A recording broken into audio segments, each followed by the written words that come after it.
कौन है तू? जीजू। क्या? मेरा मतलब है, नाम मेरा अहमद है, प्यार से सारे जीजू बुलाते हैं। इधर क्यों आया तू?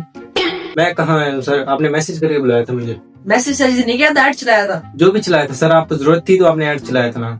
तो हम आपको काम पे क्यों रखें? क्योंकि आपको काम चाहिए। वो तो हमें चाहिए, लेकिन हम तुम्हें क्यों रखें? क्योंकि मुझे भी काम चाहिए। हमारी कंपनी को ज्वाइन करने के लिए आपकी क्वालिफिकेशन क्या है? बेरोजगारी। बात तो सही है। तो सच नाम क्या है तुम्हारा? नाम मेरा अहमद है। हमें ऐसा एम्प्लॉय चाहिए जो हमारी कंपनी को मिलियन में नहीं बिलियन में लेके जाए। सर ऐसा कोई बंदा होगा जो आपकी कंपनी को मिलियंस बिलियंस में लेके जाएगा, तो आपकी कंपनी क्यों ज्वाइन करेगा, अपनी नहीं खोल लेगा।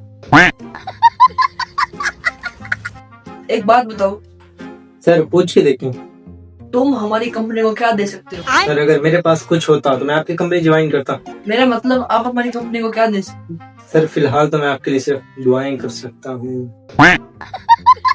सर मेरा मतलब है, मैं मेहनत कर सकता हूँ, काम भी कर सकता हूँ। काम और मेहनत तो सब करते हैं, लेकिन तुम मुझे एक्स्ट्रा क्या चीज दे सकते हो?